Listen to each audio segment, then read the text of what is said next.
Assalamualaikum warahmatullahi wabarakatuh. Jadi ya kebetulan anak kena penyakit cacar. Mbusing tipe apa? Ini yang tipenya gatal ya. Jadi untungnya anak kuat. Jadi kalau gatal nggak menggaru. Di kesempatan ini penulis nggak sempat ya pakai Stingo Zapper karena kebetulan habis, dan ya beli lagi belum datang barang.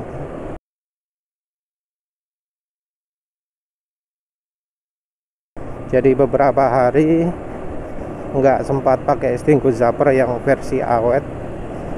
Ada simpanan Stingo Zapper yang pakai baterai, tapi baterai ini pas lagi entek, baterai casasan, mau ngecas lagi tempatnya nggak ada ya wis. Jadi sempat makainya cuma sebentar, ditaruh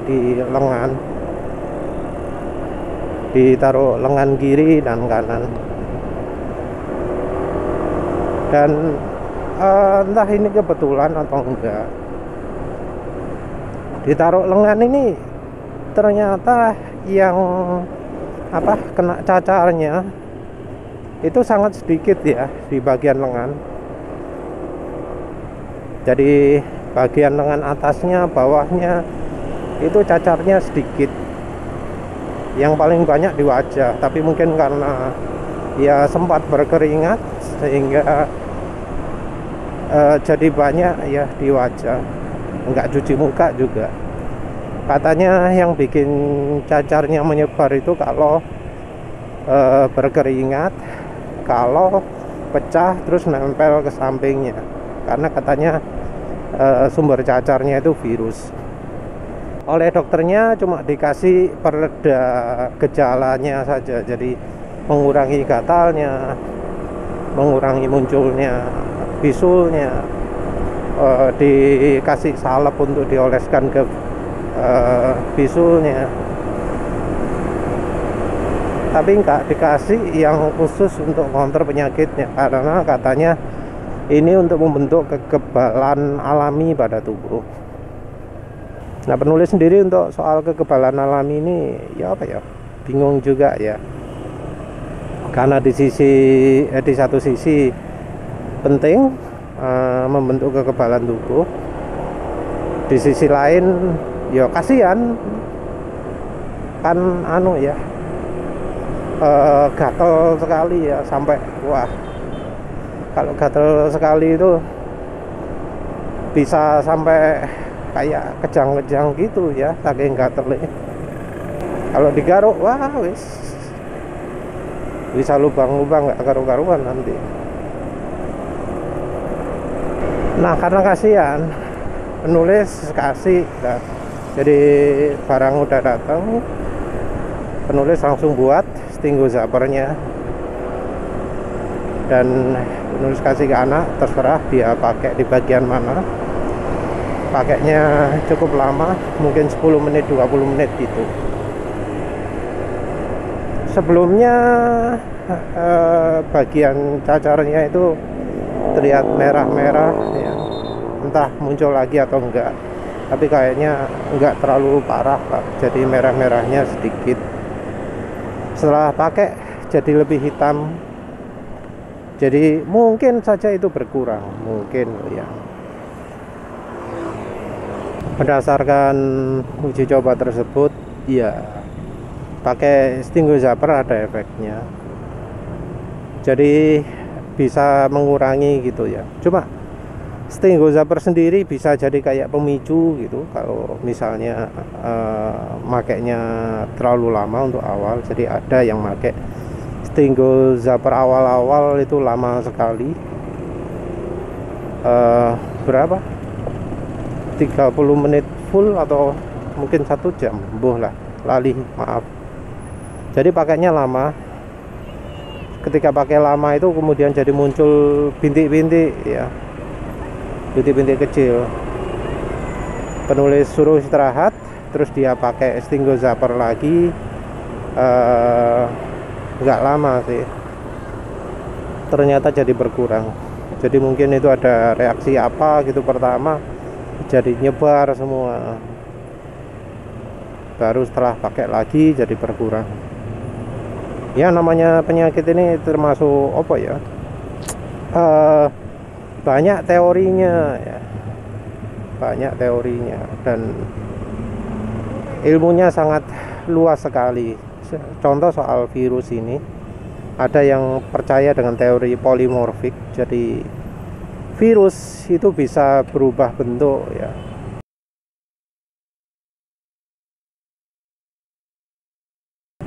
Ada tahap kecil, ada tahap besar. Jadi kalau kecil namanya virus, kalau besar namanya bakteri. Yang teori polimorfik ini kalau nggak salah nyebutnya 3 tahapan ya.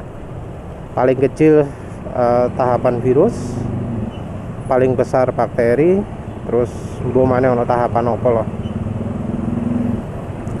Nah beda tahap ini akan beda juga sensitivitasnya. Jadi mungkin pernah dengar waktu istilah COVID dulu, waktu tahap inkubasi nggak kedeteksi.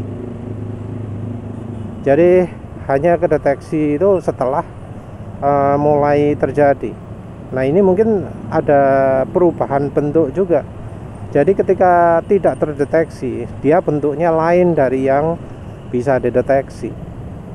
Baru sesudah kena ada gejala, nah itu muncul efeknya.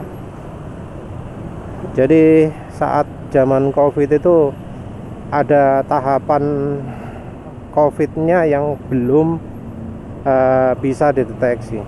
COVID sendiri kan virus ya. Jadi dari COVID ini kita bisa tahu bahwa yang namanya virus itu bisa berubah kondisi. Jadi ada saatnya dia inkubasi tapi bisa menularkan. Ada saatnya sudah parah gitu ya. Ya tentu tetap bisa menularkan.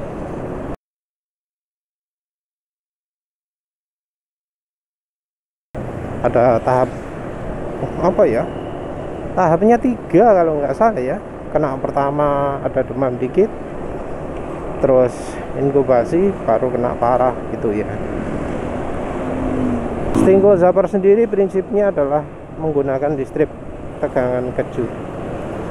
Tegangan kejut diperoleh melalui mematikan arus yang lewat sebuah kumparan. Jadi ketika kumparan diputus arusnya, akan muncul tegangan tinggi sesuai dengan arus yang tersimpan pada kumparan, yang dialirkan sesuai dengan hambatan dari kumparannya. Jadi kalau hambatan total di closed loopnya, di siklus tertutupnya itu tinggi, maka voltasenya tinggi. Kalau rendah, ya voltasenya rendah. Jadi modelnya ya sama kayak rumus V sama dengan IR gitu ya. Sementara itu kumparan menyimpan daya sebesar sekian gitu, terus nanti dibagi dengan arus dan hambatannya. Voltase bagi arus gitu ya. Ya terserah yang mana lah. Kalau arusnya besar, voltasenya kecil. Kalau arusnya kecil, voltasenya besar. Kalau hambatannya kecil, voltasenya kecil. Hambatannya besar, voltasenya besar. Karakteristik listrik dari tegangan kejut ini, yang pertama adalah arus, karena penjajakan voltase akan sangat tinggi sekali. Ini karena dianggap karena memang pertama itu arusnya itu besar.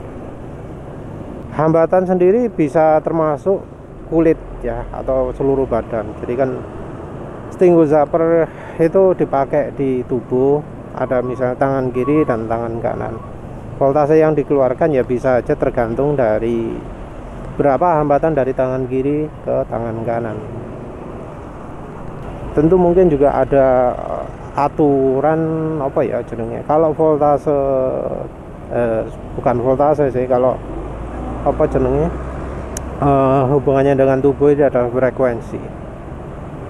Kalau frekuensi rendah itu mungkin cuma hanya di luar tubuh. Frekuensi tinggi itu sampai menembus tubuh. Jadi mungkin bisa lihat dari penelitiannya Nikola Tesla yang menggunakan listrik sampai 1000 ampere atau lebih ya. Voltasenya juga tinggi juga. Frekuensinya itu di zaman Tesla itu luar biasa karena dia bisa membuat listrik tegangan tinggi, arus tinggi dengan frekuensi 1 MHz ya. 1 juta Hz. Padahal itu arus tinggi, voltase tinggi. Yang zaman sekarang nggak ada yang meniru. Kalau dari indikasinya kemungkinan dia menggunakan merkuri yang dimodulasi. Jadi merkuri itu kan cair, dia pergunakan sebagai kontaktor sehingga titik kontaknya itu tergantung dari merkuri yang disemprotkan. Kalau merkurinya kecepatan tinggi, amplitude periode tinggi ya, frekuensinya akan jadi tinggi. Jadi luar biasa ya, Nikola Tesla di tahun 1930-an sudah bisa membuat alat switching voltase tinggi, arus tinggi yang tidak bikin kontaktornya gosong. Jadi kalau sekarang pakai apa? Pakai transistor, nggak mungkin. Transistor itu arusnya terbatas. Pakai relay itu sangat rendah sekali frekuensinya. Mungkin cuma 50 Hz itu pun sudah mulai KO. Pakai optocoupler itu juga nggak bisa tinggi arusnya. Terus ketajaman arusnya juga nggak bisa sebagus mekanik. Jadi kalau di model switching seperti ini, ketajaman pemutusan signal, pemutusan arus yang lari ke kumparan itu sangat penting. Jadi mutusnya arus itu harus jedek, harus tajam. Nah kalau pakai optocoupler landai, jelek hasilnya. Jadi kalau ingin betul-betul murni, harus betul-betul yang kalau misalnya pakai transistor BJT ya, kan kalau dialiri arus maju di bagian base-nya transistor itu, maka arus akan mengalir. Kasarannya kayak gitu ya, dikasih arus maju, maka secara keseluruhan transistor akan memungkinkan mengalirkan arus. Nah kalau untuk pemakaian kumparan ini, kalau bisa arusnya itu dibalik. Jadi yang lari ke base-nya itu dibuat maju terus mundur, maju mundur, tipenya AC ya. Jadi makanya penulis pernah buat konsep arus yang di-trigger oleh kumparan juga. Jadi arus kumparan itu kan awalnya maju terus mundur lagi karena ada pengaruh medan magnet ya. Maju mundur, maju mundur. Yang pertama tinggi maju, yang mundurnya kecil karena memang sifat dari arusnya yang makin hilang. Tentu kalau pakai ferrit hasilnya akan lebih terjaga lagi. Nah itu kalau pakai arus seperti itu arus radialnya sangat kuat ya, sehingga bisa membuat air murni ya, air yang cukup murni itu bisa mengalami elektrolisa. Nggak perlu pakai katalis, bisa muncul gelembung di sel elektrolisis. Kalau yang eksperimen HHO ya silahkan ya, karena penulis nggak ada waktu. Silahkan eksperimen pakai arus kumparan, maju mundur, maju mundur. Oke, terus jadi kalau arus tinggo ini modelnya kan tegangan kejut. Nah tegangan kejut ini sama kayak frekuensi yang sangat tinggi karena ketajaman signalnya tinggi. Jadi tegangan kejut yang sangat tinggi ini ibarat frekuensi yang sangat tinggi. Frekuensi sangat tinggi dan voltase sangat tinggi. Sepertinya itu yang membuat virus-virus jadi kena gitu. Jadi manusia ini kalau dibilang letalitas atau tingkat bahaya itu frekuensi 50 Hz, ada yang nyebut 8 Hz. Jadi mungkin penasaran mengapa di Eropa listriknya 60 Hz, di negara lain 50, karena dianggap 50 Hz itu terlalu mematikan untuk manusia. Jadi yang namanya listrik mematikan itu tergantung dari frekuensi juga. Oh iya, benar jelaskan Tesla tadi, lupa ya. Jadi listrik tegangan tinggi, voltase tinggi, kalau frekuensinya sangat tinggi itu tidak akan melukai tubuh. Jadi Tesla itu memamerkan bahwa listrik tegangan tinggi, arus tinggi bisa lewat ke tubuhnya dan menyalakan lampu. Kenapa seperti itu?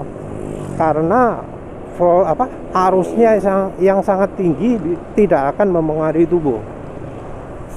Tapi virus-virus ya yang yang merusak tubuh, virus, bakteri, penyakit, lain-lain, itu sensitif ya terhadap frekuensi tinggi. Jadi kalau dari penelitiannya Royal Rift itu frekuensinya AM mulai dari 100.000 kHz 100.000 Hz sampai 1 MHz frekuensi resonan dari penyakitnya. Tiap penyakit ada frekuensi resonan sendiri-sendiri. Nah, kalau listriknya frekuensi tinggi, itu penyakitnya yang jadi terpengaruh, tubuh tidak mengalami apa-apa. Jadi teorinya Stinggo Zapper seperti itu. Nah, kembali lagi ya ke topik. Sebenarnya namanya penyakit itu perlu enggak sih kita matikan secara sepenuhnya? Apakah perlu kita mengandalkan yang alat semacam Stinggo Zapper gitu? Penulis sendiri kalau pakai Stinggo Zapper sebenarnya jarang-jarang ya. Penulis enggak terlalu mengandalkan Stinggo Zapper. Hanya kalau benar-benar parah pakai Stinggo Zapper. Kalau kondisi lain penulis lebih mengandalkan Cemenite. Jadi misalnya kalau ada sampai demam gitu ya, kalau sampai panasnya tinggi, kalau demamnya lama, batuknya parah, pileknya parah, baru penulis pakai Stinggo Zapper. Kalau ringan-ringan wis biarin lah, untuk membentuk kekebalan tubuh. Tapi ya ini namanya ilmu kesehatan ya, luas ya. Yang namanya benar belum tentu beneran juga, karena ya bisa jadi kondisinya orang beda, kondisi kesehatan beda, variabelnya itu sangat banyak sekali. Tapi ya itu sih cara penulis. Lain-lain pakai Cemenite, kalau sudah parah pakai Stinggo Zapper. Cemenite penulis terutamakan ditaruh di tempat tidur, terus di tempat minum, di kulkas, terus di kelistrikan ya. Tapi karena ya semenit sering habis, yang paling utama tempat tidur, kulkas, sama ke cuaca kalau ada ya. Kalau sisa baru ke cuaca. Kalau untuk kendaraan, untuk kompor gas, penulis nggak pakai Cemenite, tapi pakai Pro kapasitor karena memang lebih fokus. Ya wes lah, itu saja.